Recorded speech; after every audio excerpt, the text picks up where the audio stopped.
தேவனே, அவர் இறங்கிடும் நேரமே. எலியாவின் தேவனே, அவர் இறங்கிடும் நேரமே. அசைவாடும் அனலாக்கும் எங்கள் அக்கினி ஜுவாலையே, அசைவாடும் அனலாக்கும் எங்கள் அக்கினி ஜுவாலையே. எலியாவின் தேவனே, அவர் இறங்கிடும் நேரமே.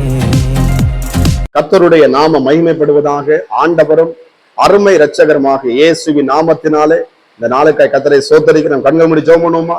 பரிசுத்த தேவனே, எங்களோடு கூட பேசுங்கப்பா. இயேசுவின் நாமத்தின் பிதாவே, ஆமை. எடுத்து வாசிப்போம். சங்கீத புஸ்தகம் 119 சங்கீதம் 134. அதிகாரம் கிடையாது, இது புஸ்தகம், இது சங்கீத புஸ்தகம். அதனால நம்ம புஸ்தகம் சொல்லணும். ஆமா, கர்த்தருக்கு ஸ்தோத்திரம். அதிகாரங்கள் இருக்குது.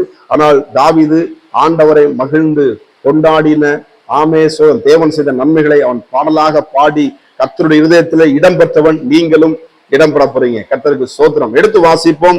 சங்கீத புஸ்தகம் 119:34. மனுஷர் செய்யும் இடுக்கத்துக்கு என்னை விலக்கி விடுவித்தருளும், அப்பொழுது நான் உம்முடைய கட்டளைகளை காத்துக் கொள்வேன். உம்முடைய கட்டளைகளை கட்டளையோ ஆமை, கட்டளை என்று சொல்லப்படுகிறது. கட்டளை என்னன்னா, மோசைக்கு தேவன் கட்டளை கொடுத்தார், 10 கட்டளை கொடுத்தார். அப்பா உபவாசம் இருந்து ஜெபம் பண்ணி அந்த 10 கட்டளை, என்னையன்றி உனக்கு வேறே ஒரு தேவர்கள் உண்டாயிருக்க வேண்டாம். தேவன் இதெல்லாம் வேண்டாம்னு சொன்னா அது வேண்டாம், ஒதுக்கணும். தனக்குன்னு ஒரு தெய்வத்தை என்ன பண்றாங்க? இல்ல, நம்மளை உண்டாக்கினவர், நம்மளை உருவாக்கினவர், தாயின் கருவிலே உருவாவதற்கு முன்பதாக வெளியே கொண்டு வந்த ஆண்டவர், எலும்புகள் உருவாக்கி நம்மளை பாதுகாத்து கொண்ட ஆண்டவர் ஒருவர் இருக்கிறார். என்னையன்றி உனக்கு வேறே ஒரு தேவர்கள் உனக்கு உண்டாயிருக்க வேண்டாம். இன்னைக்கு தனக்குத்தானே என்ன பண்றாங்க மக்கள்? என்ன பண்ணாங்க? தெய்வத்தை உண்டாக்கிக்கிறாங்க. தெய்வத்தை நம்ம உண்டாக்க முடியாது, தேவன் தான் நம்மளை உண்டாக்கினவர். அவர் தான் ஆதாம் என்ற மனிதனை உண்டாக்கினார். தன்னுடைய நாலு சுவாசத்தை கொடுத்து நம்ம மனுஷனை மண்ணை எடுத்து தன்னுடைய சுவாசத்தை ஊம்பல நம்ம ஜீவாத்துமானாம். கர்த்தருடைய நாம மகிமைப்படுவதான். அவர் சொல்றார், என்ன உனக்கு வேறொரு தேவர்கள் உண்டாயிருக்க. யாதொரு விக்கிரகத்தை என்ன உனக்கு விக்கிரகம் உண்டாக்கிறாத, தேவன் ஆவியாய் இருக்கிறார். கர்த்தர் வார்த்தை மூலமாய் வெளிப்பட அவருடைய நாமம் என்னுடைய வார்த்தை என்பதை எழுதப்பட்டிருக்கிறது. அந்த கட்டளைகளை இந்த மோசை என்ன பண்றாப்புல அதை வாங்கிட்டு வர்றாரு. கர்த்தருக்கு மகிமை உண்டாக.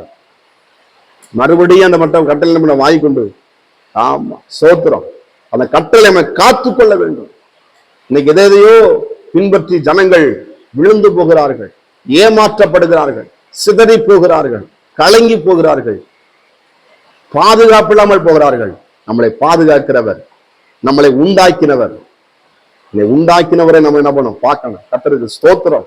ஆமே. நமக்கு எதை நம்ம கண்ணுறுத்துறோம். ஆமை, அவரை தேடுங்கள், அப்பொழுது உங்களுக்கு வெளிப்படுவார். கர்த்தருடைய நாமம் மகிமைப்படுவதாக. இந்த இடத்துல சொல்றது, அவருடைய கட்டளைகளை காத்து கொள்ளுவேன். இந்த கட்டளைகளை மனுஷர் காத்துக்கொள்ள அவர் சொல்றாரு. சங்கீதத்துல பாத்தீங்கன்னா 136 சொல்லுது, உம்முடைய வேதத்தை மனுஷர் காத்து நடவாதபடியால் என் கண்களில் இருந்து நீர்த்தாரை ஓடுகிறது. சோத்திரம். இன்னைக்கு வேதத்தை ஆமா படிக்கிறது இல்லை, அந்த வேதனுடைய சத்தியத்தை உட்கொள்றது இல்லை. என்னைக்கோ நாளைக்கும் வேதத்தை படிக்கிறோம்ல. இந்த கட்டளை வேதமோ வெளிச்சம், நம்மளுக்கு வெளிச்சம் தரக்கூடியது, நம்முடைய பாதைக்கு வெளிச்சத்தை தரக்கூடியது. அந்த கட்டளைகளை அன்னைக்கு ஆண்டவர் மோசைக்கு எழுதி கொடுத்தார்.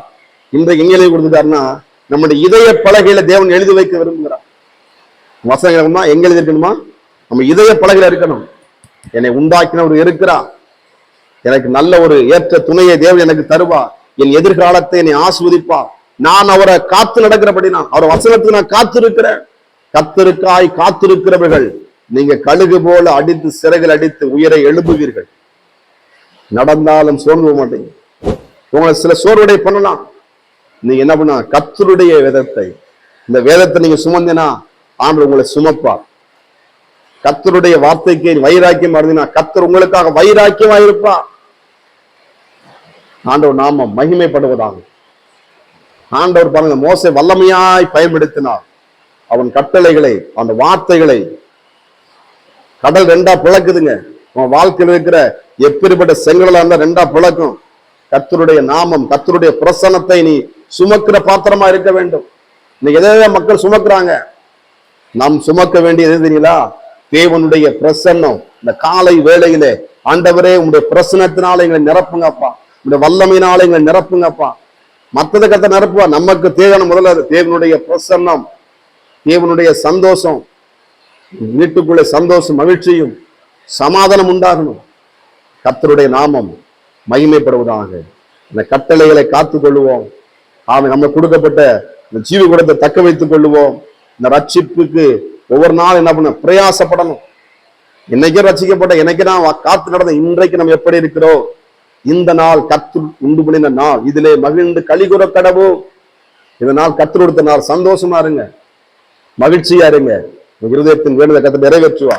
வசனத்தை என்ன பண்ண படிச்சு நம்ம கைகொள்ள போறேன், இதுவரைக்கும் கைகொள்ளாம இருந்தேன், இனி கைகொள்ள போல என்று ஒரு தீர்மானம் எடுங்க. கர்த்தர் உங்களுக்காக யுத்தம் பண்ணுவா. நீங்கள் சும்மா இருப்பீர்கள்.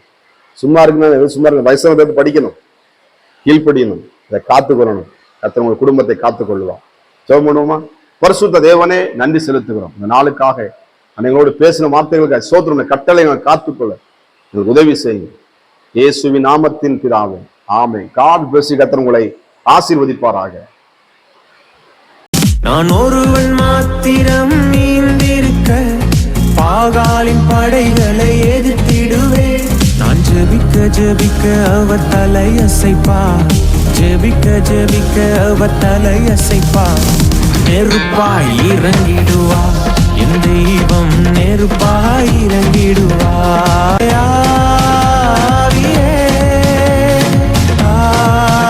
ஆவியே, அசைவாடும் அனலாக்கும் எங்கள் அக்கினி ஜுவாலையே, அசைவாடும் அனலாக்கும் எங்கள் அக்கினி ஜுவாலையே.